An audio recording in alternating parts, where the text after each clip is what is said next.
طیبہ طاہرہ سیدہ زہرا عابدہ زاہدہ راسیہ مرضیہ شہزادی کونین مادر حسین بطول عذرا مریم فاسارہ عظمت بی بی فاطمہ الزہرا سلام اللہ علیہا بلندتر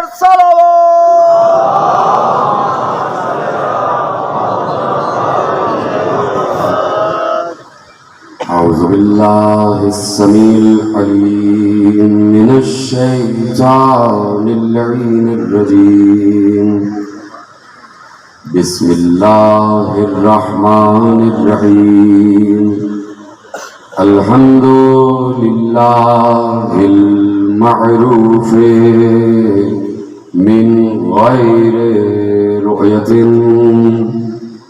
والخالق من غير ربية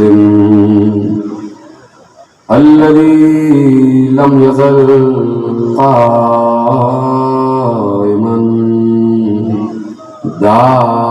دائما إذ لا سماء ذات أبراج ولا ليل داج ولا بحر ساج ولا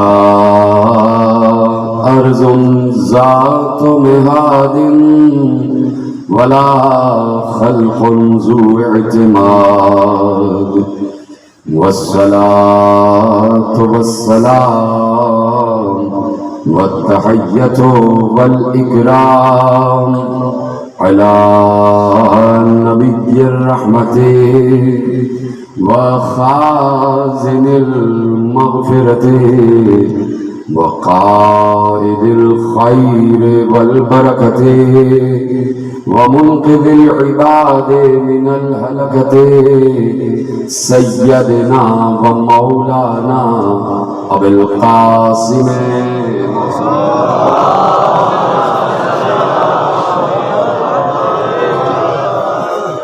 وأهل بيته الطيبين الطاهرين المعصومين المظلومين المنتخبين المنتجبين الذين أذهب الله عنهم الرجس وطهرهم تطهيرا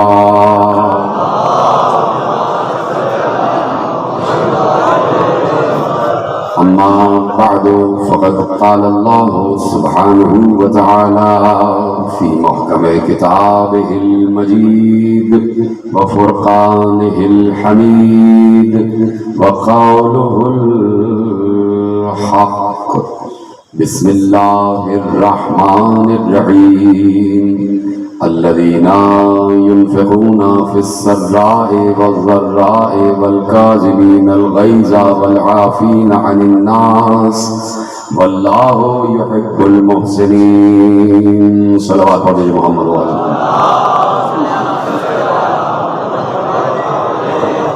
1443 ہجری کے اشرۂ ماہ کی مرکزی امام بارگاہ دھوبی گھاٹ فیصل آباد میں آپ حضرات آج 5ویں مجلس میں شریک ہیں۔ عنوان گفتگو عظمت و اوصاف امام موسی کاظم علیہ السلام۔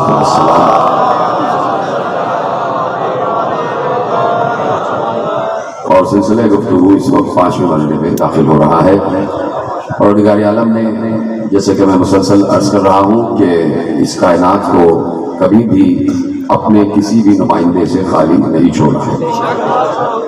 اس کائنات کو خصوصاً اس دنیا کو اپنے کسی بھی نمائندے سے خالی نہ چھوڑنا اس کی مجبوری نہیں بلکہ ہماری مجبوری ہے۔ یہ انسانوں کی فلاح کے لیے، انسانوں کی ہدایت کے لیے ضروری ہے کہ جب سامنے کی بات ہے اور ایک معمولی عقل رکھنے والا انسان بھی یہ بات سمجھ سکتا ہے، اور اگر یہ بات کسی کو سمجھ میں نہیں آ رہی ہے تو اس کا مطلب ہے کہ اس کے پاس معمولی سی بھی عقل نہیں ہے۔ اور وہ بات یہ ہے کہ سیدھی سی بات ہے، بچہ بھی یہ بات سمجھ لے گا کہ قرآن بھی اس بات کا گواہ ہے، احادیث بھی اس بات کی گواہ ہے کہ جس وقت شیطان نے سجدہ آدم سے انکار کیا، اس نے اللہ سے اپنی تمام مزدوریوں کا، وہ جو مزدوری والی عبادتیں اس نے کی تھی،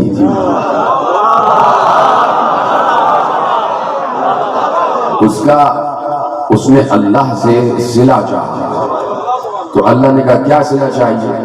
اس لیے کہ اللہ تو کسی کی محنت کو ضائع کرتا ہی نہیں، تو کہا کہ میں اس کی نسل کو بہکانا چاہتا ہوں، آدم کی نسل کو بہکانا چاہتا ہوں، اور قیامت تک اس کی نسل کو، اس کی ذریت کو، اس کی اولاد کو دائیں سے بائیں سے آگے سے پیچھے سے بہکانا چاہتا ہوں، اور بہکاؤں گا۔ اللہ نے کہا کہ وقت معلوم تک کی تجھ کو مہلت ہے۔ اس نے تو نہ معلوم کہاں تک کی مہلت چاہیے، اللہ نے کہا وقت معلوم تک کی مہلت ہے، جس کو جتنا چاہنا بہکانا، چاہے سامنے سے، چاہے پیچھے سے، چاہے آگے سے، چاہے پیچھے سے، کہیں سے بھی چاہنا بہکانا، لیکن تجھے وقت معلوم تک کی مہلت ہے۔ تو پوچھنا یہ ہے، چاہے کوئی عالم ہو، چاہے کوئی مفتی ہو، چاہے کوئی محقق ہو، ہر پڑھے لکھے سے پوچھنا ہے، اور اس کا جواب سب کے پاس ہے، کیا وقت معلوم آ چکا ہے؟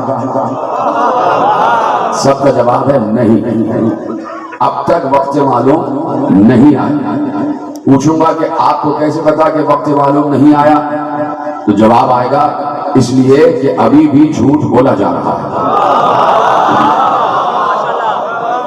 ابھی بھی چوری کی جا رہی ہے، ابھی بھی ڈاکہ ڈالا جا رہا ہے، ابھی بھی کچھ پاک اور طاہر لوگوں کے خطابات پر قبضہ کیا جا رہا ہے، ابھی بھی سچ پر جھوٹ کا لبادہ چڑھایا جا رہا ہے، ابھی بھی حق کو چھپایا جا رہا ہے، یعنی شیطان ابھی بھی بہکا رہا ہے۔ اس کا مطلب ہے وقت معلوم ابھی نہیں آیا، گویا شیطان بہکا رہا ہے، اللہ سے اذن لے کے چلا ہے، اللہ نے کہا جتنا چاہتا ہے بہکا لے۔ تو اب یہ عدل الہی پر حرف آ جائے گا، یہ ہے وہ بات جس کے لیے میں نے زحمت دی ہے، حرف الہی، عدل الہی پر حرف آ جائے گا، عدل الہی پر اعتراض اٹھے گا کہ اگر اللہ یہ انتظام نہ کرے کہ آسمان سے شیطان کی صورت میں ایک بہکانے والا تو ہر دور میں موجود ہو، لیکن آسمان سے رحمان کی صورت میں ایک راہ بتانے والا موجود نہ ہو۔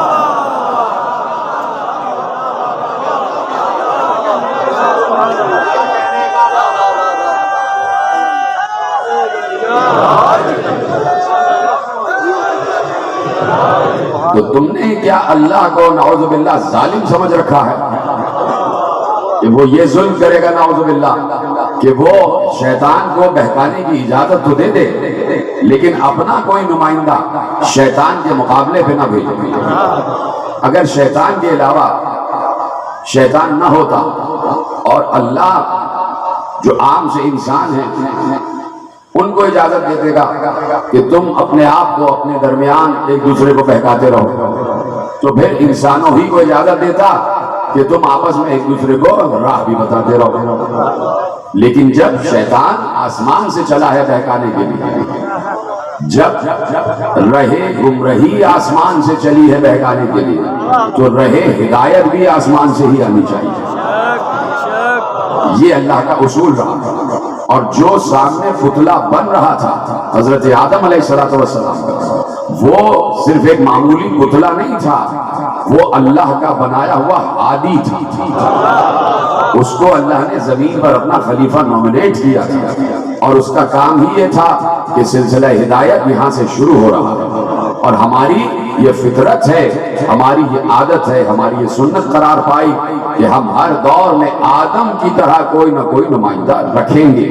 یہ ہے وہ فکر کہ جس فکر کی طرف ہر کلمہ گو کو نگاہ کرنی چاہیے، ہر کلمہ گو کو توجہ کرنی چاہیے کہ سیدھی سی بات یہی ہے کہ جب ہر دور میں شیطان ہے تو ہر دور میں رحمانی نمائندہ بھی ہونا چاہیے، اور رحمانی نمائندہ شیطان سے زیادہ طاقتور ہونا چاہیے،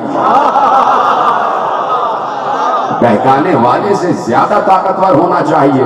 اب شیطان میں نہ معلوم کیا کیا صفتیں ہوں گی جو بد صفتیں ہیں، ان میں سے ایک صفت یہ ہے کہ شیطان بھی ہر جگہ موجود ہے۔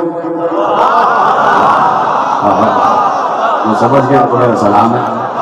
شیطان ہر جگہ موجود ہے، ہر گھر میں موجود ہے، ہر انسان کے ساتھ موجود ہے، ہر وقت بہکاتا ہے، چلتے پھرتے سوتے جاگتے اٹھتے بیٹھتے کھاتے پیتے بہکاتا رہتا ہے، مسجد میں جانے سے روکتا ہے، اچھے کام کرنے سے روکتا ہے، کبھی کوئی اچھے کام کرنے جاتا ہے تو بیچ میں کوئی نہ کوئی راہ ڈال دیتا ہے، کوئی نہ کوئی بادھا ڈال دیتا ہے، بندش کھڑی کر دیتا ہے، یعنی مسلسل وہ ساتھ ہے لیکن نظر نہیں آ رہا، دکھائی نہیں دے رہا۔ یہ کیسے ہو جائے گا کہ شیطان میں تو یہ صفت ہو کہ موجود ہو اور دکھائی نہ دے، تو جب ماننے پہ آئیں تو شیطان کی غیبت کو مان لیں، نہ ماننے پہ آئیں تو حجت کی غیبت کو نہ مانیں۔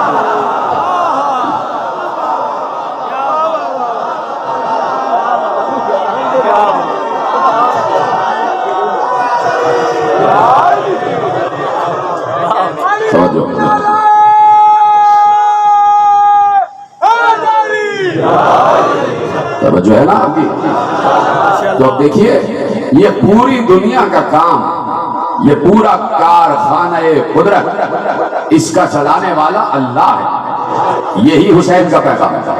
لوگ مجلس اعلیٰ کو اب تک سمجھے نہیں، لوگ ذکر حسین کو اب تک سمجھے نہیں۔ ذکر حسین سبب ہے ذکر توحید کا۔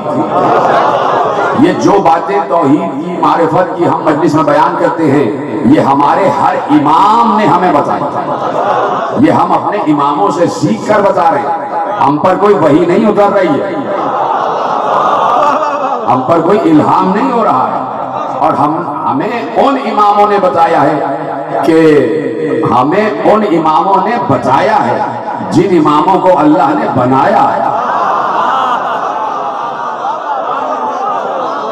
جو فرما رہے ہیں نا، تو اب جیسے آدم سے لے کے خاتم تک ہر بھیجا وہ نمائندہ اللہ کی نگاہ میں ہے اور اللہ کی طرف سے ہے۔ اسی طرح جب تک شیطان بہکاتا رہے گا تب تک ماننا پڑے گا کہ رحمانی نمائندہ بھی ہے۔ اور اگر کوئی جملہ آپ کے حوالے، اور اگر کسی نے اپنا یہ عقیدہ بنایا ہوا ہے کہ اب پیغمبر کے بعد اللہ کا کوئی نمائندہ نہیں ہے راہ ہدایت دینے کے لیے، اس کا مطلب ہے اسے مسلسل شیطان بہکا رہا ہے۔ یہ بھی شیطان کی بہکائی ہوئی فکر ہے کہ کوئی راہ بتانے والا نہیں ہے، یہ بھی شیطان اڈیل رہا ہے دماغ میں۔ تو اس کا مطلب ہے کہ جو بھی ذکر حسین میں عقیدہ بیان کیا جاتا ہے وہ تمام کا تمام ائمہ کے حوالے سے بیان کیا جاتا ہے۔ پچھلے سال جو میں نے موضوع قرار دیا تھا اس میں ایک جملہ دیا تھا، اور وہ جملہ میرے موضوع میں ہے اور بڑا کارگر ہے، اس لیے آپ کے حوالے کرتا ہوں کہ صحاح ستہ کا جنہوں نے ترجمہ کیا ہے مولانا وحید الزمان، بہت بڑے عالم ہیں کہ عالم اسلام کی 6 کتابوں کا جنہوں نے ترجمہ کیا ہے، صحیح بخاری سے لے کے اور سنن ابن ماجہ اور مسند احمد ابن حنبل، صحیح مسلم، ترمذی، مشکات، یہ ان کتابوں کا جنہوں نے ترجمہ کیا ہے مولانا وحید الزمان۔ انہوں نے کتاب لکھی تھی ہدیۃ المہدی، ان کی کتاب ہے ہدیۃ المہدی، اور آپ کے اسی شہر سے چھپی ہے۔ اس کتاب میں انہوں نے لکھا کہ میں تحقیق کے بعد اس نتیجے پر پہنچا ہوں کہ جن 12 نقبا کا، جن 12 جانشینوں کا، جن 12 ائمہ کا پیغمبر نے اپنی حدیث میں تذکرہ کیا ہے، ان میں پہلا علی ہے، دوسرا حسن ہے، تیسرا حسین ہے، اور پھر آخری مہدی ہے۔ سارے ائمہ کے نام انہوں نے ویسے لیے جیسے آپ تسلیم کرتے ہیں۔ اسی طرح انہوں نے کہا کہ ان میں کا 7واں موسی کاظم ہے، اور جو فرمانے تو اب یہ تو بات تسلیم شدہ ہے کہ کہیں نہ کہیں کوئی بات مانی جا رہی ہے، کہیں نہ کہیں ہم کو تسلیم کیا جا رہا ہے۔ تو جتنا بھی ذکر حسین ہے وہ ذکر توحید ہے، وہ ذکر الوہیت ہے، وہ ذکر قدرت خدا ہے۔ اور حسین نے سمجھایا کہ پوری کائنات میں اللہ کا حکم چل رہا ہے، پوری کائنات میں اللہ کا حکم چل رہا ہے۔ میں نے عرض کیا تھا نا کہ خوارج نے ایک نعرہ لگایا کہ الحکم للہ الامر للہ، حکم بھی اللہ کا ہے، امر بھی اللہ کا ہے۔ تو بات تو بالکل ٹھیک ہے کہ حکم بھی اللہ کا ہے اور امر بھی اللہ کا ہے، لیکن یہ تو بتاؤ خوارج، اے خارجیوں یہ تو بتاؤ کہ امر ہے تو اللہ کا، اتر کس پہ رہا ہے؟ خارجیوں سے پوچھا جائے، یہ تو خارجیوں کا نعرہ، تو اب پوچھا جائے کہ امر اللہ کا ہے تو امر کا مالک اللہ ہے، اتر کس پہ رہا ہے؟ توجہ ہے نا بھائی؟ سورہ قدر ہر روز پڑھی جاتی ہے، نہ معلوم کتنے لاکھوں دفعہ پڑھی جاتی ہوگی پورے روئے عرض پر۔ ہر انسان جو کلمہ گو ہے نہ معلوم کتنی مرتبہ سورہ قدر کی تلاوت کرتا ہوگا۔ تو صرف تلاوت کر لینے سے ہی مسئلہ حل نہیں ہوتا کہ تلاوت کرنے پہ آ رہا ہے تو شاید عیسائی بھی پڑھ رہا ہوگا اپنا مطالعہ بڑھانے کے لیے، جیسے ہم توریت و زبور و انجیل کے اسفار کا مطالعہ کرتے ہیں کہ ہم دیکھیں کہ توریت میں کیا تھا، زبور میں اور انجیل میں کیا تھا۔ ویسے ہی اس وقت جو محققین نصارہ ہیں اور جو یہودی محققین ہیں اور جو ہندو محققین ہیں وہ بھی قرآن کی آیتیں پڑھتے ہوں گے، وہ بھی سورہ قدر پڑھ رہے ہوں گے۔ تو اگر پڑھ لینا ہی کافی ہے تو وہ برابر ہوگا، صرف پڑھ لینے ہی سے مسئلہ حل نہیں ہوتا۔ بات یہ ہے کہ اس قرآن کی آیت کا جس کیا ہے، اس میں اللہ باطن میں پیغام کیا دے رہا ہے، وہاں تک پہنچو۔ اجازت ہے نا بات آگے بڑھائی جائے؟ کہہ تو دیا کہ الامر للہ، امر اللہ کا ہے، لیکن اس امر کو سمجھو، اس امر کی معرفت حاصل کرو، اس امر میں ہے کیا کیا کیا۔ بار بار اللہ نے قرآن میں کئی موقعوں پر ارشاد فرمایا ہے کہ وہ یدبر الامر ہے، یدبر الامر ہے، وہ امر کی تدبیر کرتا ہے۔ مدبر الامر، یدبر الامر، امر کی تدبیر کرنے والا اللہ ہے، یعنی امر کا مالک و خالق اللہ ہے۔ اس امر میں ہے کیا کیا؟ اللہ نے ارشاد فرمایا سورہ اعراف، ان ربکم اللہ الذی خلق السماوات والارض فی ستۃ ایام ثم استوى علی العرش یغشی اللیل النہار یطلبہ حثیثا والشمس والقمر والنجوم مسخرات بامرہ تبارک اللہ رب العالمین۔ سلامت رہے جس نے آیت پر ہی سبحان اللہ کہا ہے، یہی حق حسین نے ہمیں سکھایا ہی ہے۔ آیت سورہ اعراف، بسم اللہ الرحمن الرحیم، اِنَّا رَبَّكُمُ اللَّهُ الَّذِي خَلَقَ السَّمَاوَاتِ وَالْأَرْضَ فِي سِتَّةِ أَيَّامٍ ثُمَّ اسْتَوَىٰ عَلَى الْعَرْشِ يُغْشِي اللَّيْلَ النَّهَارَ يَطْلُبُهُ حَثِيثًا وَالشَّمْسَ وَالْقَمَرَ وَالنُّجُومَ مُسَخَّرَاتٍ بِأَمْرِهِ۔ اب یہاں تک میں نے آیت کو روک دیا۔ اللہ کہہ رہا ہے، توجہ، اللہ ارشاد فرما رہا ہے، بے شک تمہارا رب اللہ وہ ہے، تمہارا رب اللہ وہ ہے، کون ہے؟ اب اللہ یہاں پر اپنی صفت دوبارہ، اِنَّا رَبَّكُمُ اللَّهُ الَّذِي خَلَقَ السَّمَاوَاتِ وَالْأَرْضَ فِي سِتَّةِ أَيَّامٍ ثُمَّ اسْتَوَىٰ عَلَى الْعَرْشِ۔ کہ تمہارا رب اللہ وہ ہے کہ جس نے آسمان اور زمین کو 6 دنوں میں خلق کیا۔ اب گنتے جائیے گا، 6 دنوں میں زمین اور آسمان کو خلق کیا۔ ثم استوى علی العرش، اس کے بعد اس نے عرش کی تدبیر کی، عرش کو استوا کیا، عرش کو قائم کیا۔ خلقت زمین و آسمان 6 دنوں میں، پھر اس کے بعد عرش کو قائم کرنا۔ یغشی اللیل النہار، وہی ہے جو رات کو دن سے بدل دیتا ہے۔ ہمارا اللہ ہے بھائی، ہم نہیں بولیں گے اپنے اللہ پر تو کون بولے گا؟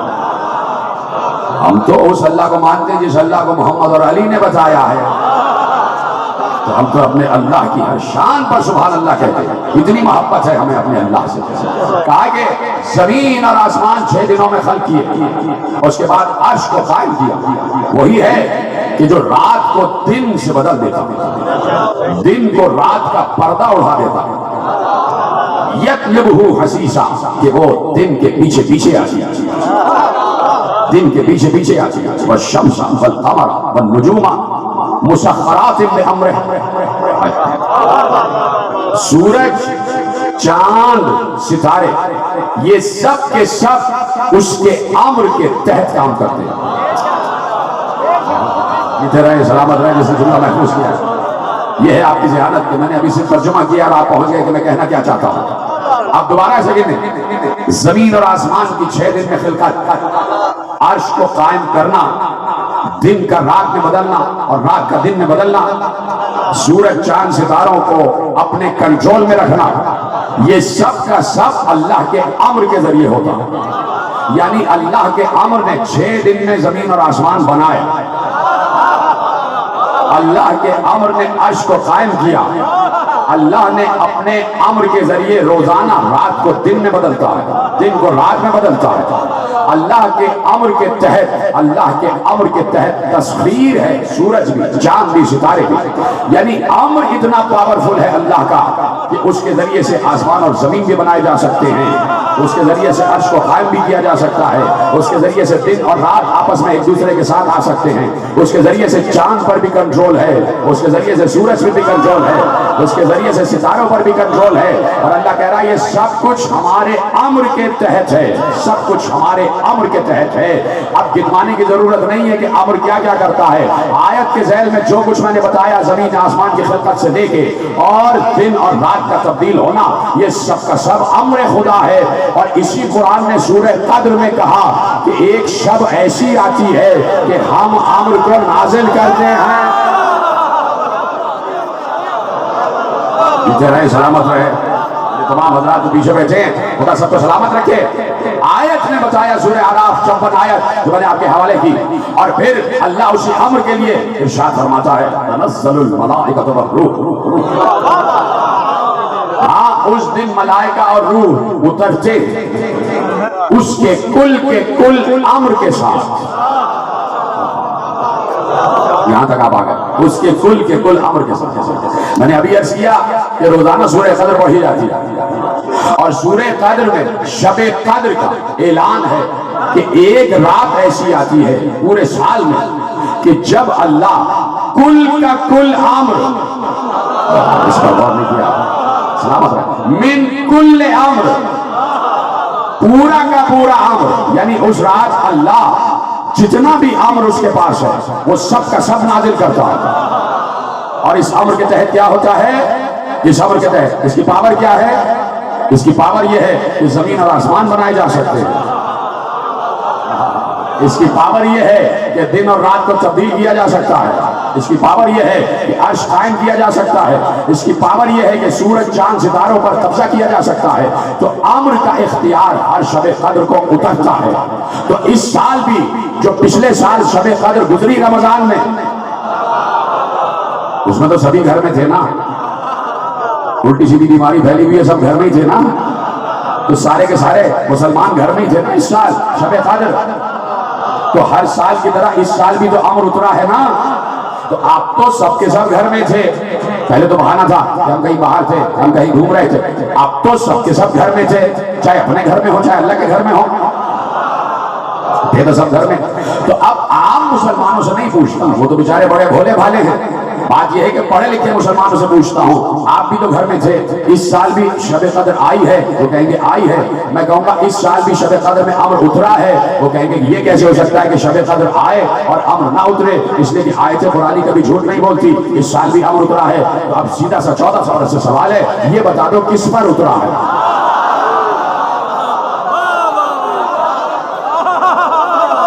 آپ گھر پہ تھے کہ آپ پر اترا ہے؟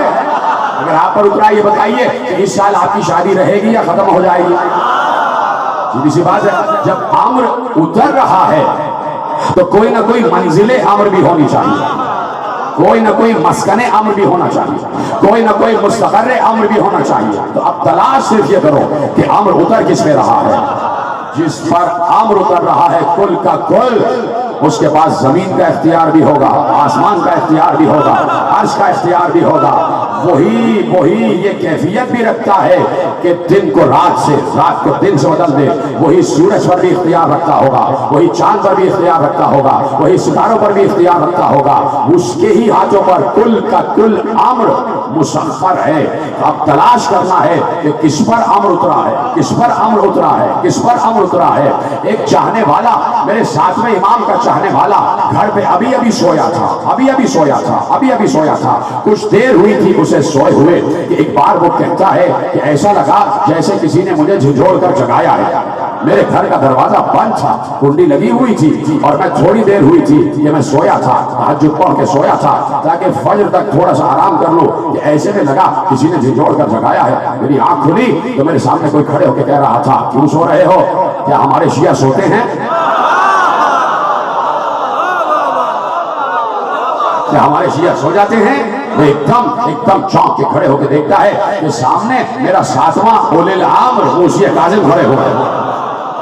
میں ایک بار کھڑے ہو کے ادب سے جھکا، امام کی دستبوسی کی، امام کو سلام کیا، جواب سلام ملا، اور امام نے کہا آؤ میرے ساتھ، میں تمہیں کچھ دکھانا چاہتا ہوں۔ شیعوں کو اس طرح دکھاتے ہیں، تو اس لیے مجلسیں برپا ہوتی ہیں کہ ہم محب سے آگے بڑھ کے شیعہ بن جاتے ہیں۔ ابھی تو ہم شیعہ ہیں ہی نہیں، ابھی تو ہم محب ہیں علی کے، محب ہیں تو لوگ ڈر رہے ہیں جب شیعہ ہو جائیں گے نہ معلوم کیا ہوگا۔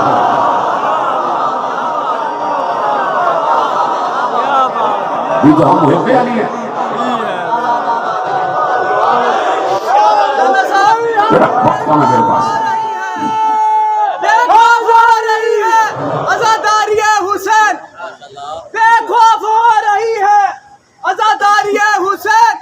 دل کو سکون ہے کہ نمدار ساتھ ہے، صدیوں سے ایک پل کو یہ پنجہ نہ جھک سکا، عباس تیرے ہاتھ پہ زہرا کا ہاتھ ہے، وجولا یداللہ مولا کائنات جناب امیر المومنین شیر خدا سپر پاور نعرہ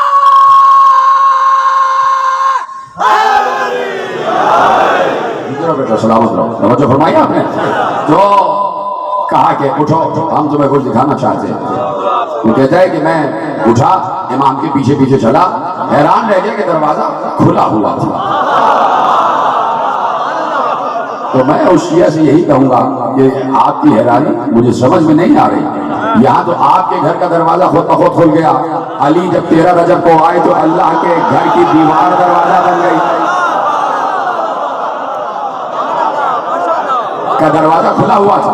میں باہر نکلا، باہر سواریاں تیار تھیں، ایک ناقے پہ میں بیٹھا، ایک ناقے پہ میرے ساتھ امام موسی کاظم علیہ السلام تشریف فرما ہوئے، اور ایسے میں ابھی ناقے نے ایک قدم بڑھایا تھا کہ ہم ایک مقام پر پہنچے۔ اب جو میں نے غور سے دیکھا، میں نے دیکھا ہم کربلا میں حسین ابن علی کی زری پر موجود تھے، کربلا میں حسین ابن علی کی زری پر موجود تھے۔ صاحب میرے مولا وہاں اترے، میں بھی اترا، 24 رکعت نماز پڑھی، 24 رکعت نماز ذریعے حسین پر پڑھی، اور پھر وہاں سے باہر آئے، ناقے پہ بیٹھے۔ ابھی ایک قدم بڑھایا تھا کہ اب جس مقام پر پہنچے، میں نے غور سے دیکھا مسجد کوفہ، مسجد کوفہ، اور ایک بار جیسے ہی مسجد کوفہ میں اترے 17 رکعت نماز مسجد کوفہ میں پڑھی۔ وہاں سے باہر نکلے، سواری پہ بیٹھے، ایک قدم سواری نے آگے بڑھایا، ہم پہنچے، اس مقام کو نہ پہچانا۔ میں نے کہا مولا یہ کون سا مقام ہے؟ کہا یہاں ابراہیم خلیل اللہ پیدا ہوئے تھے۔ 24 رکعت نماز میرے مولا نے وہاں ادا کی، اور میں نے اپنے مولا کے ساتھ 24 رکعت نماز ادا کی۔ کیا خوش قسمت انسان تھا، روح نماز کے پیچھے نماز پڑھ رہا تھا۔ وہاں سے آگے بڑھے، ابراہیم خلیل اللہ کے مقام سے آگے بڑھے، سواری پہ بیٹھے، ابھی ایک قدم آگے بڑھا تھا کہ سواری نے کسی مقام پر پہنچایا، جیسے ہی غور سے دیکھا تو وہ روضہ رسول مدینہ النبی تھا۔ وہاں 24 رکعت نماز پڑھی، اور اب میں اپنے مولا کے پیچھے چلا، پھر سواری پر بیٹھے، 2 قدم آگے بڑھائے تھے کہ کسی مقام پر ہم رکے، کسی مقام پر ہم رکے، آیت یاد ہے نا پوری، کسی مقام پر ہم رکے۔ مولا نے میرا نام لے کر کہا سنو اب میں تمہیں کچھ دکھانا چاہتا ہوں، سنو میں تمہیں کچھ دکھانا چاہتا ہوں۔ میں ادباً مستعد ہو گیا، تیار ہو گیا کہ میرے وقت کا اولی الامر کیا دکھاتا ہے۔ ایک بار میرے مولا نے کہا یا لیل ادبر و یا نہار اقبل، اے رات چھپ جا، اے دن ظاہر ہو جا۔ جیتے رہے جو سمجھ گیا تو میرا سلام ہے۔ کیسے سنایا آپ نے؟ آپ کو سلامت رکھا، یہی ہے نصرت معصوم کا حق، یہی ہے، اور یہی مدح معصوم سننے کہا کہ جیسے آپ نے سنا۔ میرے مولا نے کہا اے رات چھپ جا، اے دن طلوع ہو جا۔ کہ میں نے دیکھا اچانک رات ختم ہوئی اور روشن دن طلوع ہو گیا، میرا رواں کب کب آ رہا تھا کہ میں یہ کیا دیکھ رہا ہوں۔ کہ ایک بار میرے مولا نے مجھے دیکھا، فوراً کہا اے دن واپس چلا جا، رات دوبارہ طلوع ہو جا۔ میرے مولا دن کو رات میں، رات کو دن میں بدل رہے تھے، اور اللہ کہہ رہا تھا یہی تو اولی الامر کا کمال ہے۔ کیا یہی تو امر ہے؟ اور اسی امر کے تحت جب اولی الامر کے پاس یہ امر آتا ہے تو ہم اسے اختیار دیتے ہیں چاہے جو کرے، اس لیے کہ امر پہنچا ہے اور جس کے پاس اختیار آ جاتا ہے۔ یہ بات لوگوں کے سمجھ میں کیوں نہیں آتی بعض اوقات کہ بھائی شہر کا ایک ڈپٹی کمشنر بھی ہوتا ہے، ایک کمشنر بھی ہوتا ہے، ڈپٹی کمشنر کے اپنے اختیارات ہیں، کمشنر کے اپنے اختیارات ہیں۔ ڈپٹی کمشنر اپنے دائرہ اختیار میں جو چاہے کرے، اسے کمشنر سے پوچھنے کی ضرورت نہیں ہے۔ جب وہ اپنے دائرہ اختیار سے تجاوز کرنے پہ آئے یا اس سے زیادہ بڑھ کے کسی کام کو اسے انجام دینا ہو جو آئین میں اس کے اختیار میں نہیں لکھا، آپ کو کمشنر سے پوچھے گا کہ یہ کروں یا نہیں۔ تو سمجھ گئے سلام بھائی، آپ کو پوچھے گا کمشنر سے یہ کام کروں یا نہیں۔ تو ڈپٹی کے پاس جتنا اختیار ہوتا ہے اسے بار بار اپنے اعلیٰ افسر سے پوچھنے کی ضرورت نہیں ہوتی، اور اگر پوچھ لیا تو اعلیٰ افسر یہی کہے گا کہ بھائی آپ کے پاس اختیار لکھا ہوا ہے، پوچھنے کی ضرورت کیا، کر دیجیے۔ آپ تو وہی کریں گے جو اختیار کہتا ہے، آپ کو وہی کرنا ہے جو آپ کا اختیار کہہ رہا ہے۔ تو جتنا اختیار اعلیٰ اتھارٹی کی طرف سے ایک ماتحت کو دیا جاتا ہے، اس ماتحت کو بار بار اعلیٰ اتھارٹی سے پوچھنے کی ضرورت نہیں ہوتی، اپنے دائرہ اختیار میں ہر کام کرتا ہے۔ اعلیٰ اتھارٹی جسے اللہ کہتے ہیں، اس نے کل کا کل اختیار امر میں رکھ دیا۔ اب جس کے پاس امر چلا جائے اسے امر کے تحت ہر اختیار حاصل کرنے اور استعمال کرنے کی کلی اجازت ہے، اسے بار بار پلٹ کے اللہ سے پوچھنے کی ضرورت نہیں ہے کہ میں یہ کام کروں یا نہ کروں، کروں یا نہ کروں، کروں یا نہ کروں۔ اس لیے جب بھی کوئی آگے کہتا ہے ہمارے یہاں قحط ہے، بارش نہیں ہو رہی، وہ کہتے ہیں بارش ہو جاتی ہے، اللہ سے کہنے کی ضرورت ہی نہیں ہے۔ کوئی آگے آ کے میرا بیٹا مر گیا ہے، وہ کہتے زندہ ہو جا، اللہ سے پوچھنے کی ضرورت ہی نہیں ہے۔ اس لیے کہ امر میں زندہ کرنے کا اختیار بھی ہے، امر میں بارش برسانے کا اختیار بھی ہے، پہنچے ہی نہیں۔ اور ایسے ہی کسی اولی الامر کے پاس کوئی آ کے یہ کہے میرے پاس بیٹا ہی نہیں ہے، تو وہ پوچھ کے تھوڑی ساتھ دے گا۔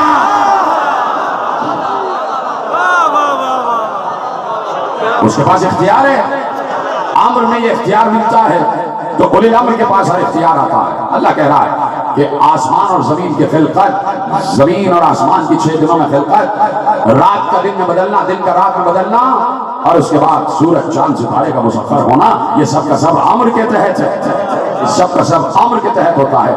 تو جس کا اختیار سورج پر ہو، چاند پر ہو، ستارے پر، اور قرآن کہہ رہا ہے کہ امر کے پاس یہ اختیار ہوتا ہے۔ تو ہم جو آل محمد کی فضیلتیں پڑھتے ہیں اصل میں وہ فضائل خدا،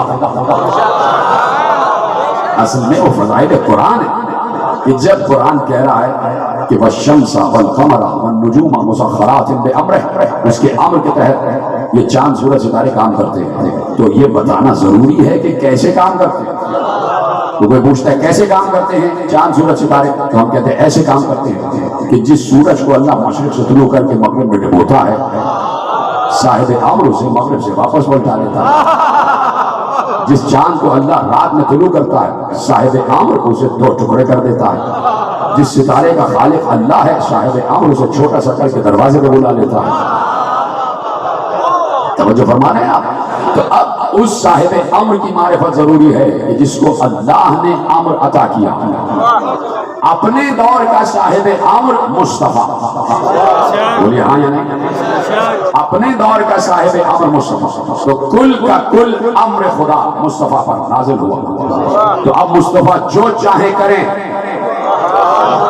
ہم کج یقینوں سے بات نہیں کرتے، کم یقینوں سے بات نہیں کرتے، ہم کٹ حجتوں سے بات نہیں کرتے، ہم عقل کل رکھنے والوں سے بات کرتے ہیں اور عقل مجسم کی معرفت رکھنے والوں سے مخاطب ہوتے ہیں۔ یہ باتیں علم کی ہیں اور یہ باتیں جہالا نہیں سمجھتے۔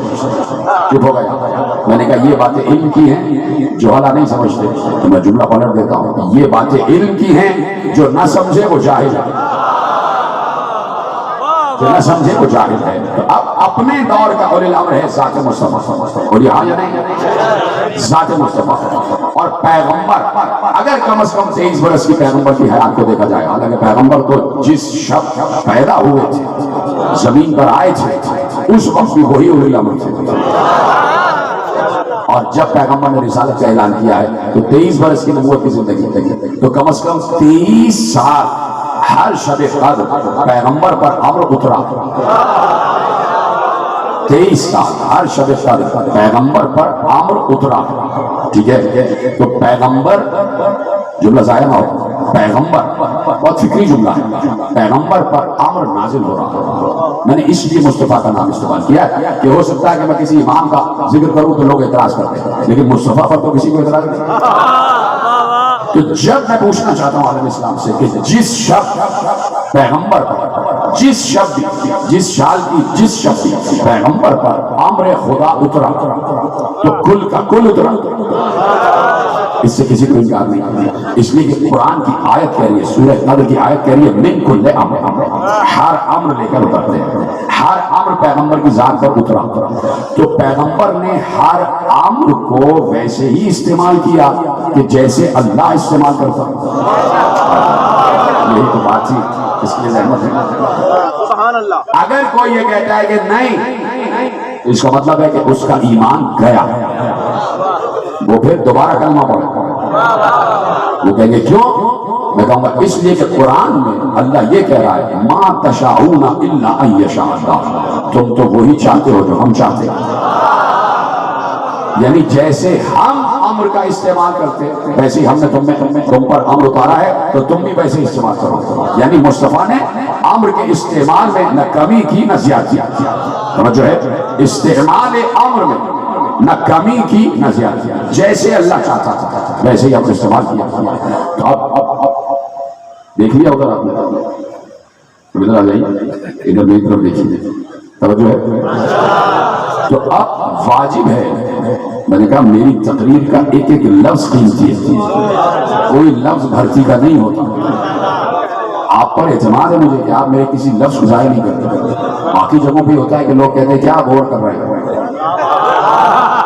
کوئی قصہ سنائیں، کوئی لطیفہ سنائیں، کیونکہ آج کل زیادہ تر ہو رہا ہے، اس سے 2-4 لطیفے سنائیں لیجیے مجلس تمام لوگ چلے گئے. بات یہ کہ پیغام کیا دیا جا رہا ہے، عقیدے کو مضبوط کیسے کیا جا رہا ہے، وہ یہاں پہ ہو رہا ہے. اس لیے میری طرف دیکھیں. تو اب تحمل سے اس لیے سمجھا رہا ہوں تاکہ بات ذہنوں میں بیٹھ جائے، اور پھر اس کے بعد یہ تمہید میرے اگلے جملوں میں کام آنے والی ہے. اس لیے اس کو اپنے ذہنوں میں محفوظ رکھیں کہ اللہ کے رسول نے ہر امر ویسے استعمال کیا جیسے اللہ استعمال کرتا ہے. یعنی مرضی مصطفیٰ، مرضی خدا، اللہ کی مرضی کے تحت استعمال کیا. تو اب بعد مصطفیٰ جو اولی الامر ہو اس پر واجب ہے کہ امر خدا ویسے ہی استعمال کرے جیسے اللہ استعمال کرتا. تو اب اگر کسی کو کسی نے بعد خدا اولی الامر تسلیم کیا ہے، کسی کو کسی نے بعد رسول خدا اولی الامر مانا ہے، تو اب وہ اس کو دیکھے کہ کیا وہ ویسا ہی کام کرتا ہے جیسے اللہ چاہتا ہے. کچھ باتیں ایسی ہوتی ہیں کہ جو آپ تک بغیر بتائے پہنچ جاتی ہیں، میں مطمئن ہو جاتا ہوں کہ بات پہنچ گئی.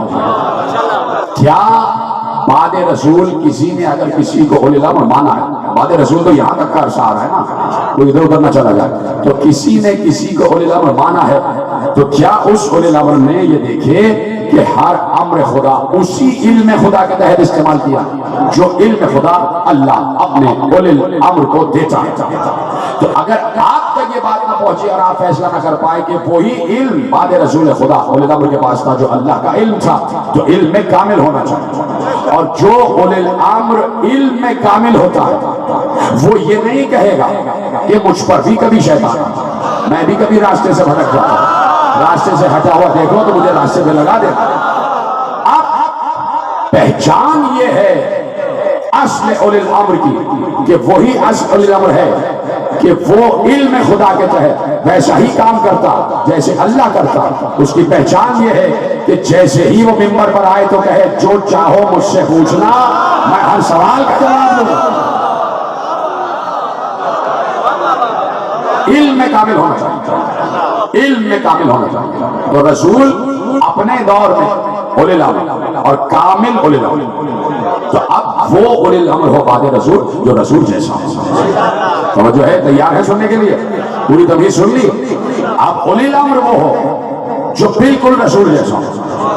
میں آج کے اتنی بڑی داڑھی والے ملا کی بات نہیں کر رہا جو خامخواہ کہتا ہے ہم رسول جیسے اور رسول ہم جیسے، ان کی بات نہیں کر رہا. بات کر رہا ہوں کہ اللہ نے جس اولی الامر کو رسول جیسا بنایا، میں اس اولی الامر کی بات کر رہا ہوں کہ جس کے لیے اللہ نے کہا ہے کہ ثم اورثنا الکتاب الذین اصطفینا من عبادنا. سورہ فاتر میں کہا کہ ہم نے اپنی کتاب کا وارث مصطفیٰ کو اور مصطفیٰ جیسے مصطفیٰوں کو بنایا. یہ ہے صحابہ، یہ ہے فیصلہ بات، یہ ہے فیصلہ بات. جیسے آپ نے سنا ہے کہ ہم نے اپنی کتاب کا وارث مصطفیٰ کو اور مصطفیٰ جیسے مصطفیٰوں کو بنایا ہے. ٹھیک ہے؟ تو اب جو بعد مصطفیٰ اولی الامر ہو اس کے لیے ضروری ہے کہ وہ بے عین ہی مصطفیٰ. ٹھیک ہے؟ توجہ فرمائیے آپ نے. علی ابن یقطین ساتویں امام کے دور کا ایک چاہنے والا، بہت عظیم چاہنے والا، اس نے مولا سے دریافت کروایا کہ حکومت وقت نے مجھے وزارت کی دعوت دی ہے، کیا میں وزیر بن جاؤں؟ کیا میں وزیر بن جاؤں؟ تو آج کے بھی یہ جو منسٹرز بن جاتے ہیں، جو نیشنل اور پروونشل اسمبلی کے ممبرز بن جاتے ہیں، ان کی بھی پیغام کھڑے تو ہو جاتے ہیں انتخاب میں، اللہ سے بھی اجازت نہیں ہے.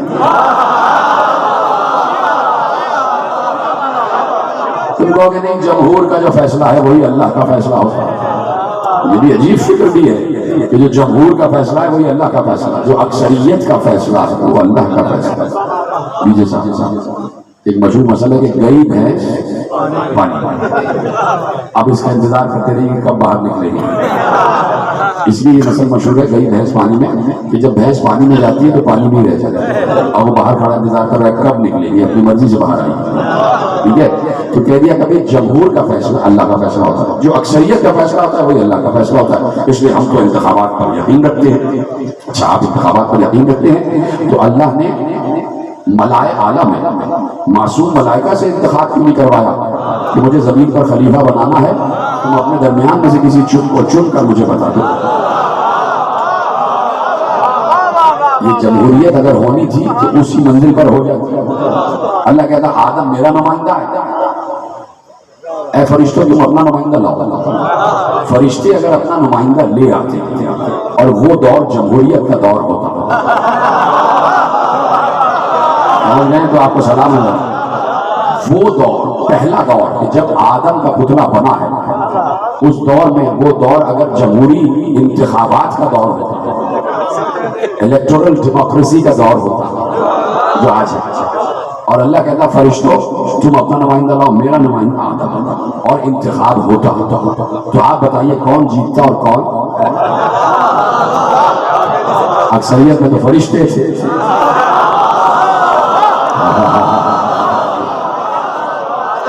اکثریت میں تو فرشتے تھے، تو فرشتوں کا نمائندہ جیت جاتا. اللہ اقلیت میں وہ اپنا اصل نمائندہ لے کے بیٹھا رہتا. نعوذ باللہ، میں تو باتیں سمجھا رہا ہوں. تو کبھی بھی جمہور کا فیصلہ حق نہیں ہوتا، کبھی بھی جمہور کا فیصلہ حق نہیں ہوتا. اس لیے کہ جمہور میں گھوڑے گدھوں کو ساتھ باندھا جاتا ہے.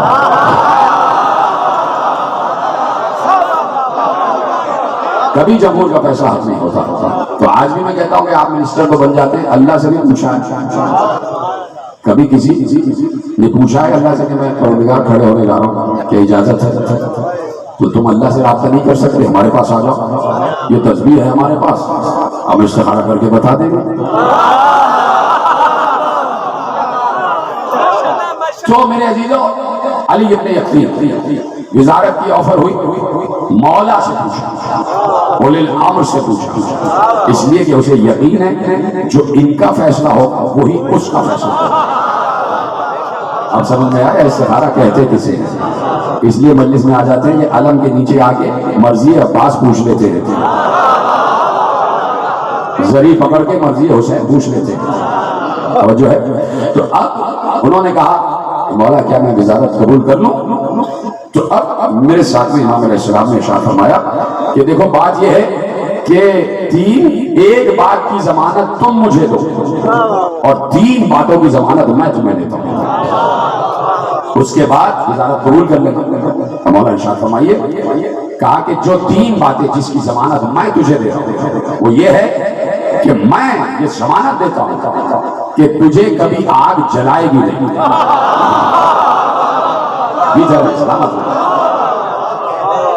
اور تو کبھی بھوکا اور بے لباس نہیں سوئے گا، تو کبھی بھوکا اور بے لباس نہیں سوئے گا، اور تیسری ضمانت یہ ہے کہ کوئی بھی تیری کبھی بے عزتی نہیں کر سکتا، کوئی بھی تمہاری تسلیم نہیں کر سکتا۔ یہ 3 ضمانتیں میں دے رہا ہوں، قبول کر لینا۔ کہا اور مولا وہ کون سی ضمانت ہے جو آپ مجھ سے مانگ رہے ہیں؟ کہا تم سے صرف ایک ضمانت مانگ رہا ہوں کہ جب بھی تمہارے دروازے پر میرا کوئی چاہنے والا کوئی مسئلہ لے کر آئے تو خالی ہاتھ نہ بھیجنا، یہ ہے مرضی۔ اگر آج کوئی منسٹر بن رہا ہے یا کوئی ممبر بن رہا ہے نیشنل اور پروونشل اسمبلی کا، اس پر یہ عہدہ اس وقت حلال ہوگا جب عوام کے مسائل حل ہو رہے ہوں گے۔ سلامت رہے، جملہ تو آپ تک پہنچ گیا۔ اگر کوئی ممبر نیشنل اسمبلی، ممبر پروونشل اسمبلی، چاہے کونسلر ہی کیوں نہ بن رہا ہو جمہور کے فیصلے سے، اور وزیر بن رہا ہو، اس وقت یہ عہدہ اس پر حلال ہوگا جب وہ عوام کے مسائل حل کرے۔ امام نے پیغام دیا۔ اور اگر کوئی اپنے عہدے کا ناجائز فائدہ اٹھائے اور کوئی عوام کا ایسا مشکل میں آنے والا جو اس کے دروازے پر آ جائے اور یہ منسٹر اس کو دروازے سے باہر نکال دے، اس کا مطلب ہے یہ عہدہ اسی وقت اس پر حرام ہو جائے گا۔ کہا کہ مجھے یہ گارنٹی دو کہ جب بھی کوئی چاہنے والا تمہارے دروازے پر آئے تو تم اس کا مسئلہ حل کرو۔ مولا بسر و چشم، جیسا آپ کہہ رہے ہیں، جاؤ وزارت قبول کرو۔ وزارت قبول ہو گئی۔ توریہ ہے اور تقیہ، دو ہی لفظوں میں نے پورا پیغام کہہ دیا، توریہ بھی ہے اور تقیہ بھی ہے۔ تقیہ میں علی ابن یقین، اور اس کے بعد یہ آل محمد کے چاہنے والے کا خاصہ ہوتا کہ اگر کسی باطل حکومت کا بھی حصہ ہے تو اس باطل حکومت کے لیے بھی باذن امام، کیونکہ اذن امام تھا، اس باطل حکومت کے لیے بھی بدیانت کام کرتا ہے اس وقت تک جب تک باطل حکومت دین حق کے لیے نقصان دہ نہ ہو جائے۔ اس وقت جب تک عوام کے مسائل کا حل کرنا ہے اس وقت تک وہ ہر کام بدیان انجام دیتا ہے۔ ٹھیک ہے، بات پہنچ رہی ہے سب تک؟ معاملات ہو گئے، اور پھر بہت سے لوگ ایسے تھے کہ جو علی ابن یتیم کو امام کی طرف نذر، نیاز، زکوٰۃ اور خمس بھیجا کرتے تھے، اور جن کے کچھ سوالات ہوتے تھے وہ بھی علی ابن یتیم کو دیکھ کر لکھ کر دیتے تھے کہ ہمارے امام تک پہنچائیے اور ہمیں ان سے جواب چاہیے اپنے مسائل۔ علی ابن یتیم نے ایک بار کسی نے آ کے نذر دی، زکوٰۃ، درہم و دینار، خمس دیا، یہ مولا کا حق ہے۔ کچھ لوگوں نے آگے کاغذ پہ سوالات لکھے اور کہا کہ اس کا جواب مولا سے ہمیں چاہیے۔ پورے ایک زمبیل میں ساری چیزیں جمع کی۔ علی ابن یتیم نے کہا یہ مولا تک پہنچ جائے۔ ایسے میں 2 لوگوں کو علی ابن یتیم نے منتخب کیا جن کے متعلق علی ابن یتیم کو یقین تھا کہ ان کے دل میں بھی وہی ہے جو زبان پر ہے اور زبان میں بھی وہی ہے جو دل میں ہے، یعنی منافق نہیں ہے،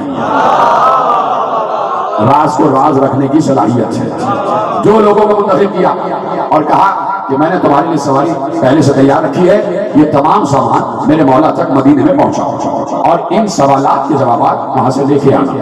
یہاں سے یہ 2 افراد چلے، راستے میں کچھ کھانے پینے کا سامان لیا، پہنچے مدینے سے کچھ دور پہنچے تھے کہ ان کا سامان سفر جو کھانے پینے کا سامان تھا وہ بالکل مختصر سا، تھوڑا سا آدھی روٹی رہ گئی، اور اس کے بعد تھک بھی گئے، پانی بھی پینا تھا۔ کہ تھوڑی دور مدینے سے رہ گئے، تھوڑا یہاں آرام کر لیتے ہیں، آس پاس دیکھتے ہیں، کچھ اپنا زیادہ راہ بھی طے کر لیتے ہیں کہ کچھ کھانے پینے کا سامان آ جائے اور تھوڑی طاقت و قوت آ جائے، پانی پی لیں تو آگے بڑھیں گے۔ پریشان ہو رہے تھے کہ سفر کیسے جاری رکھیں گے، واپس کیسے جائیں گے، اس لیے کھانے پینے کا سامان تو ختم ہو چکا۔ ابھی یہ سوچ رہے تھے کہ دل میں سوچا کہ جیسے ہی کچھ انتظام ہوتا ہے تو یہاں سے چلیں گے، مدینے پہنچیں گے، امام کی زیارت کریں گے امام کے حوالے ان کے تمام امانتیں کریں گے اور مدینے میں روضہ رسول کی زیارت کریں گے اور گھر واپس چلے جائیں گے. لیکن انتظار کر رہے تھے کہ کوئی آئے تو تھوڑا سا زیادہ راہ آ جائے. ابھی یہ سوچ رہے تھے کہ لکھا یہ ہے کہ دور سے گرد اڑتی ہوئی دکھائی دی. ایک گھوڑا سوار آ رہا تھا. جیسے ہی گرد چھٹی یہ دونوں ایک بار احترام میں کھڑے ہو گئے، اس لیے کہ کوئی اور نہیں، ساتھ میں امام موشے کاظم آ رہے تھے، ساتھ میں امام تشریف لا رہے تھے. اور جیسے ہی قریب آئے یہ دونوں آگے بڑھے، انہوں نے رکابوں کو تھاما، لجام کو تھاما. امام زمین پر تشریف لائے، انہوں نے امام کو سلام کیا، جواب سلام ملا. کہ مولا آپ ہی کی طرف آ رہے تھے، یہ امانتیں آپ کی. امام نے ایک ایک امانت لی. اس امانت کو دیکھے بغیر کہا یہ فلانے کا اس میں نظر ہے، فلاں بن فلاں نے اتنی زکات دی ہے، فلاں بن فلاں نے اتنا خمس دیا ہے. پھر ایک اور زمبیل انہوں نے دی کہ مولا یہ کچھ لوگوں نے آپ سے سوالات پوچھوائے، ان سوالات کے جوابات بھی دے دیجئے. اور مولا ہمارے پاس کھانے پینے کا سامان ختم ہو گیا ہے، وہ کچھ انتظام ہو جائے تو ہمارا ارادہ یہ ہے کہ ہم مدینے جائیں اور روضہ رسول کی زیارت کر لیں. امام نے کہا کتنا کھانا بچا ہے؟ کہا بس یہ آدھی روٹی. امام نے کہا دو. امام نے آدھی روٹی اپنے ہاتھ میں لی اور جیسے میں تسبیح کو الٹ پلٹ کر رہا ہوں ویسے امام نے اس آدھی روٹی کو ایسے ایسے اپنے ہاتھوں سے مس کیا اور دے کر کہا یہ کوفے تک کے لیے تمہارے لیے کافی ہے. سلامت رہیں آپ، خدا آپ کو سلامت رہیں. باب الحوائج آپ کے حامی و ناصر ہو جائے. باب الحوائج آپ کی ہر حاجت کو قبول فرمائے. جیسے آپ نے سنا امام موشے کاظم کے سائے میں آپ کو دیتا ہوں، آپ کو کوئی بیماری نہیں گھیرے گی، خدا آپ کو سلامت رکھے. کہا کہ یہ کوفے تک کے لیے تمہارے لیے کافی ہے، کوفے تک کے لیے تمہارے لیے کافی ہے. اور ایک بار کہا وہ سوالات، مولا یہ سوالات ہیں اور سوالات بندے ہوئے تھے، ابھی کھلے نہیں تھے، ان پر مہر لگی ہوئی تھی، سیل تھے. سیل سمجھتے نا کہ اس کو کھولا نہیں جاتا، سیل لگائی ہی اس لیے جاتی ہے کہ اگر اپنی منزل پر پہنچے اور سیل کھلی ہوئی ہو تو لینے والا سمجھ جائے کہ اس میں خیانت کی گئی ہے. سیل تھے، کھولا بھی نہیں گیا تھا. امام نے وہ کاغذ جن پہ سوالات لکھے ہوئے تھے ابھی اپنے ہاتھ میں لیے اور ایک بار راوی کہتا ہے اپنی آستین سے کاغذات نکالے، کہا یہ ان سوالات کے جوابات ہیں. یہ ان سوالات کے جوابات ہیں.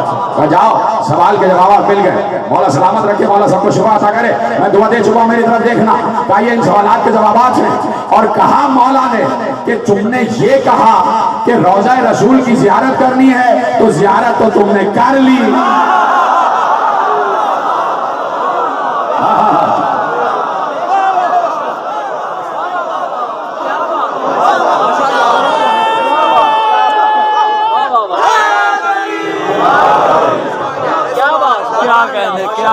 صلوات پڑھیں محمد.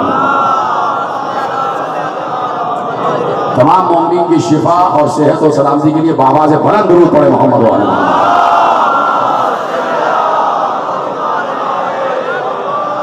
توجہ فرمائی آپ نے. کہا کہ جو تم نے کہا کہ روضہ رسول کی زیارت کرنی ہے وہ تم نے کر لی. یہ کیسے کہہ دیا امام موشے کاظم نے کہ روضہ رسول کی زیارت کرنی؟ کیسے کہہ دیا؟ ابھی تو وہ گئے ہی نہیں. تو نہ کہتا میرا مولا موشی کاظم اگر یہ روایت سامنے نہ ہوتی کہ میرے مولا جعفر صادق علیہ السلام 25 یا 26 برس کے ہیں، اپنے گھر کے دروازے پر کھڑے ہوئے ہیں، ہاتھ میں عصا ہے، اور ایسے میں امام ابو حنیفہ آ گئے امام صادق کی زیارت کے لیے. اس لیے کہ شاگرد ہے نا، تو شاگرد استاد کو سلام کرنے آ گیا. امام ابو حنیفہ دروازہ جعفر صادق پر آئے سلام کرنے، دیکھا میرا مولا جعفر صادق 26 برس کا ہے، دروازے پر ہی کھڑے ہوئے ہیں اور ہاتھ میں عصا ہے. امام ابو حنیفہ نے سلام کیا اور سلام کر کے کہا آپ تو جوان ہیں، آپ کو عصا کی کیا ضرورت ہے؟ جوان کو عصا کے سہارے کی کیا ضرورت ہے؟ آپ تو ابھی صحت مند ہیں، آپ نے عصا کا سہارا کیوں لیا ہوا ہے؟ تو امام صادق نے ارشاد فرمایا کہ میں نے یہ عصا کسی سہارے کے لیے نہیں لیا ہے. کہا پھر کیوں ہے ہاتھ میں؟ کہا یہ میرے نانا رسول اللہ کا عصا ہے. امام کاظم نے کیا کہا کہ رسول کی زیارت کر لی، یاد ہے؟ اور میں نے کہاں سے جملہ موڑا ہے کہ رسول اپنے دور میں اولی الامر، تو اب وہی اولی الامر ہو جو رسول جیسا ہو. پھر میں نے آیت پڑھی اگر بھول گئے کہ ہم نے اپنی کتاب کا وارث مصطفیٰ جیسے مصطفیٰ کو بنایا ہے. تین دعووں کی ایک دلیل آپ کے حوالے کر رہا ہوں اور تینوں کو دلیل کے ساتھ واضح کرتے ہوئے آگے پہنچانا.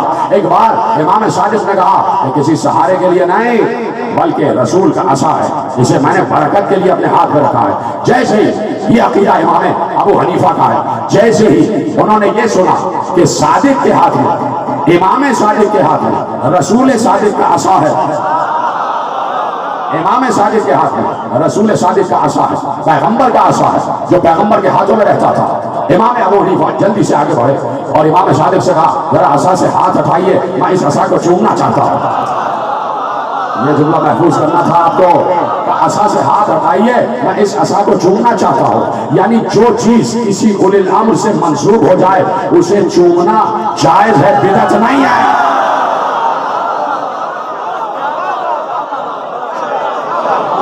اور جو فرمائیں کہ یہ عصا میں اسے چومنا چاہتا ہوں، یہ رسول کا عصا ہے، میرا ہاتھ ہٹائیے، میں اسے چومنا چاہتا ہوں۔ اب جلال کے عالم میں امام صادق نے کہا یہ عصا لکڑی کا عصا ہے، لکڑی کا عصا ہے، رسول سے مس ہوا تو تم چومنا چاہتے ہو۔ ایک بار آستین ایسے کی اور کہا ان رگوں میں رسول کا لہو ڈال رہا ہے۔ مومنین آخری آدمی تک دونوں ہاتھ اٹھا کے نعرہ تکبیر، نعرہ رسالت، نعرہ حیدری، حیدری، حیدری، حیدری، حیدری، اکبر محمد و اہل بیت محمد۔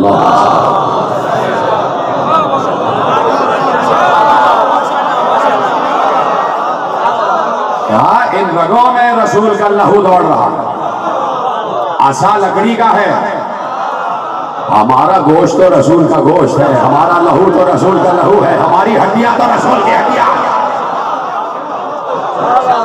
یہی تو علی سے کہا تھا رسول نے، لحم کا لحمی یا علی، دم کا دمی یا علی، عزم کا عزمی یا علی، جسم کا جسمی یا علی، عزم کا عزمی یا علی، روح کا روحی یا علی، نور کا نوری یا علی، عقل کا عقلی یا علی، عین کا عینی یا علی، وجہ کا وجہی یا علی، لسان کا لسانی یا علی، انت منی وانا منک یا علی۔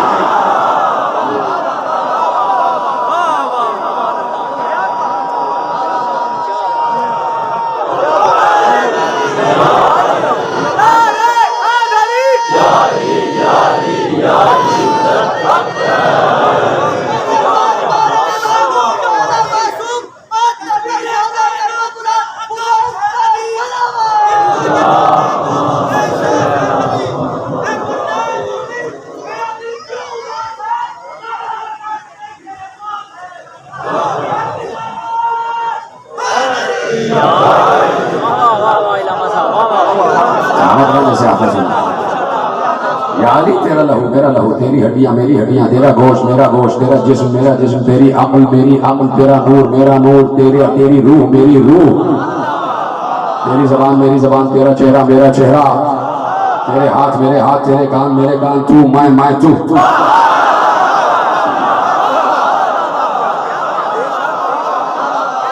یعنی رسول کی مکمل شبیہ ہے ہر وارث رسول۔ تو اپنے دور میں موسی کاظم شبیہ مصطفیٰ، شبیہ مصطفیٰ۔ تو اب جس طرح امر کا استعمال اپنے دور میں رسول کرتے تھے، ویسے ہی اپنے دور میں ساتواں وارث رسول موسی کاظم نے استعمال کیا، اور جیسے اللہ چاہتا تھا ویسے کیا۔ کوئی مسئلہ نہیں ہے، کوئی مرحلہ نہیں ہے امام کے لیے، حجت کے لیے، معصوم کے لیے، کہ چاہے وہ گھر سے باہر آزاد ہو چاہے وہ قید میں، اس لیے کہ ہر جگہ اولی الامر ہے۔ جس سال موسی کاظم قید میں تھے اسی سال رمضان بھی آیا، اسی رمضان میں لیلۃ القدر بھی آیا، اور اسی لیلۃ القدر میں امر بھی اترا۔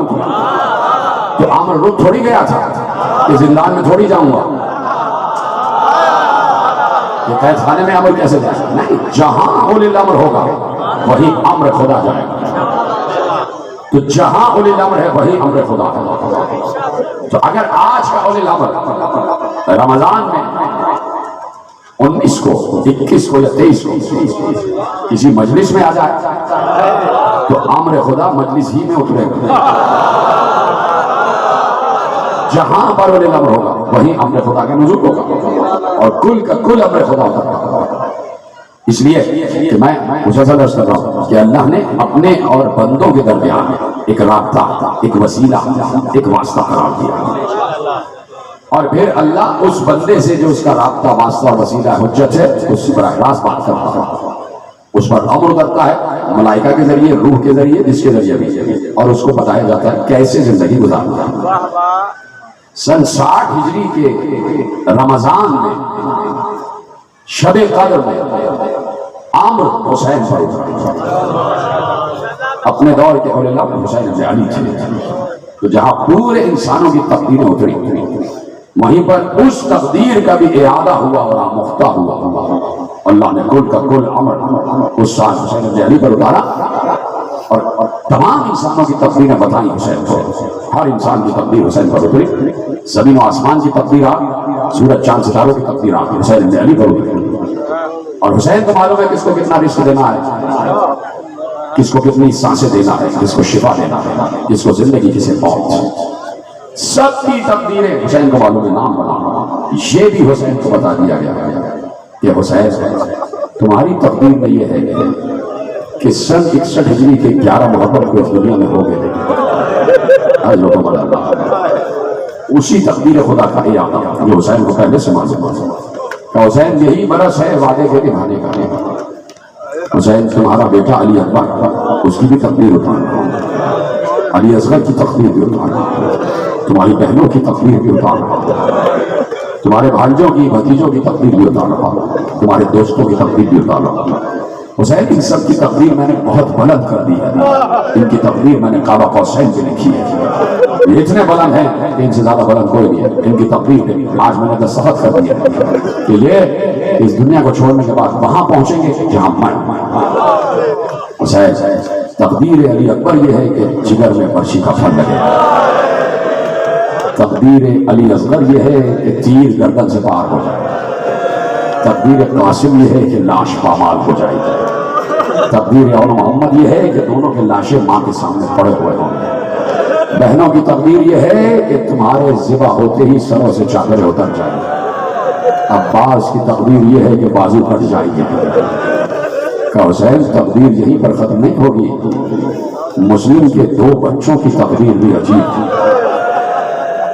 کہ یہ 2 بچے بھی کربلا کے شہیدوں میں شمار کرتا ہوں، یہیں سے کربلا کے درد کا آغاز ہو جائے گا۔ اجرکم اللہ، جب بات آ گئی تو گریہ آپ پر واجب ہو جاتا ہے۔ معلوم ہے نا آج 2 چھوٹے چھوٹے تابوت برآمد ہوں گے، ننھے تابوت برآمد ہوں گے، یہ 2 ایسے بچے ہیں مسلمانوں، کلمہ پڑھنے والوں، رسول کا کلمہ پڑھنے والوں، یہ 2 ایسے بچے تھے جو اپنی ماں سے بھی بچھڑ گئے، اپنے باپ سے بھی بچھڑ گئے۔ ماں نے باپ کے حوالے کیا تھا، باپ مسلم جیسا سفیر حسین مسلمانوں کے شہر کوفے میں آیا تھا، انہی مسلمانوں نے خیال ہی نہیں کیا کہ یہ نبی کے نواسے کا نمائندہ ہے، نبی کے نواسے کا سفیر ہے، چلو سفیر سے تمہیں کوئی مسئلہ تھا، بچوں پر تو رحم کر لیتے، بچوں پر تو رحم کرتے۔ کیا گزر رہی ہے مسلم پر کہ چاروں طرف سے مسلم کو گھیرا جا رہا ہے۔